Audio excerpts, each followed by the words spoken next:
Colombia. 9:53 en una búsqueda del gobierno del presidente Gustavo Petro para llegar a un acuerdo con gobernadores que alistan tutelas y actos administrativos para frenar el decreto de emergencia económica, se convocó a una reunión el próximo lunes con el ministro de Hacienda, Germán Ávila. Andrés.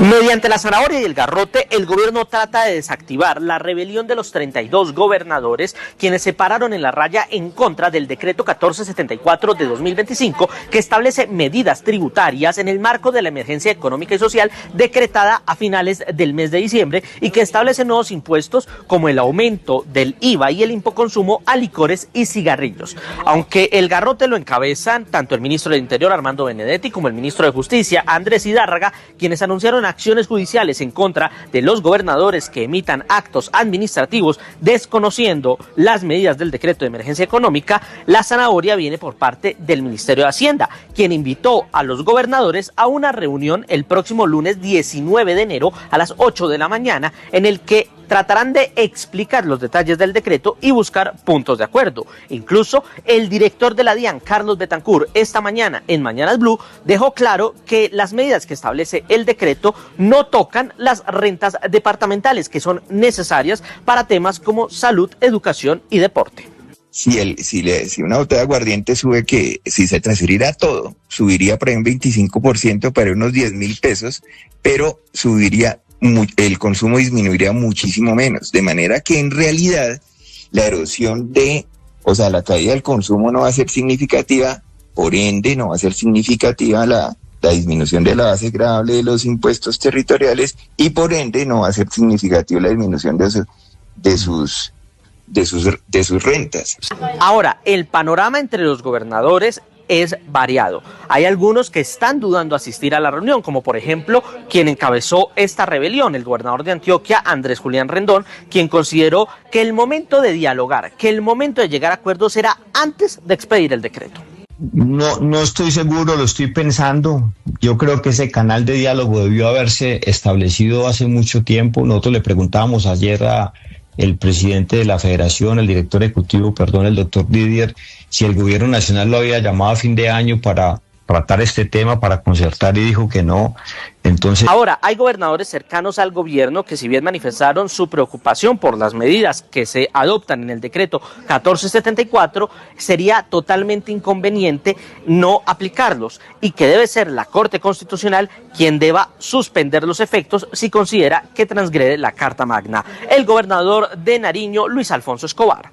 Por lo tanto, el efecto que va a producir ese incremento del IVA lo sentimos nosotros en la disminución de esas rentas y eso va a afectar la salud, va a aumentar el contrabando y, por supuesto, las rentas ilegales. Todavía no hay confirmación de cuántos gobernadores asistirán a la reunión del lunes en la mañana. Lo que sí es cierto es que la Federación Nacional de Departamentos, en cabeza de Didier Tavera, sí participará en la reunión, lo que podría significar un nuevo episodio de las tensiones entre las regiones y el gobierno nacional. Andrés, y en Blue Radio consultamos con expertos sobre el escenario que pueden enfrentar los gobernadores que decidan definitivamente no aplicar estos impuestos. Sergio Barbosa. Luego del anuncio del gobernador de Antioquia, Andrés Julián Rendón, de acudir a la excepción de por inconstitucionalidad para no aplicar en el departamento la emergencia económica, a la que se unieron al menos 16 gobernadores de otros departamentos, aquí en Blue Radio consultamos a varios abogados constitucionalistas sobre si la llamada rebelión de los gobernadores es o no legal. El abogado Juan Manuel Charri dice que los gobernadores no podrían inaplicar de forma general una norma por excepción. Que es lo que, en mi opinión, pretenden los gobernadores. Me parece que no es inaplicar la norma porque la consideran excesiva o inconstitucional, sino la excepción es para casos particulares y no para la regla general. Quedaría la consideración de pedirle a la Corte la suspensión provisional de la norma justamente por considerarla abiertamente inconstitucional. Lo que también ha dicho Juan Manuel Charri es que otra salida para los gobernadores es precisamente pedirle a la Corte Constitucional que suspenda los efectos de este decreto. Y la industria licorera y los gremios aseguran que con el decreto de emergencia económica, el licor, en específico el aguardiente, puede que aumente hasta en un 48%, lo que puede generar consecuencias graves. Esto es lo que dicen como el contrabando. Nicolás Rodríguez. Arranquemos por el gobierno. Según el director de la DIAN, Carlos Betancur, con la emergencia económica y el aumento del 19% del IVA, por lo menos 14 puntos de este porcentaje serán para la financiación de las causas de emergencia del gobierno y los 5 restantes seguirán siendo para la alcaldía y las gobernaciones para específicamente usarlos en financiación en salud y educación. Ahora desde la DIAN dicen que no va a haber incrementos de precios porque son inelásticos, pero según los expertos esto no sería así.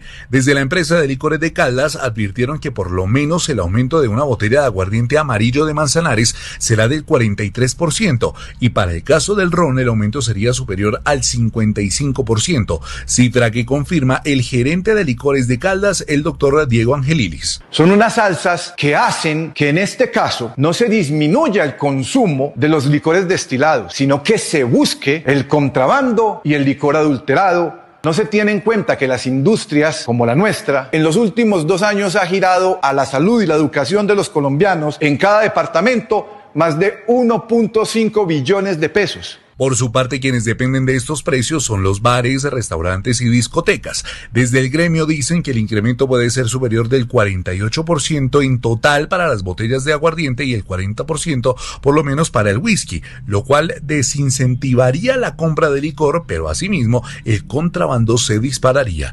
Camilo Espina es el presidente de Asobares. Muchos de esos impuestos que pretenden recaudar, lamentablemente, se va a pasar a licores, o bien sea falsificados, adulterados, que sería el peor escenario, que es el que afecta a la salud pública como tal, y también al contrabando, desestimulando así la compra en términos de unidades y, por supuesto, disminuyendo el recaudo, que es lo que pretendían aumentar. Una botella de aguardiente estaría incrementando el precio cerca del 48% y una botella de whisky cerca del 40%. Entre tanto, Asocapital radicó una solicitud ante la Corte Constitucional para detener este decreto, declarando que tiene efectos jurídicos graves e irreparables en el sector.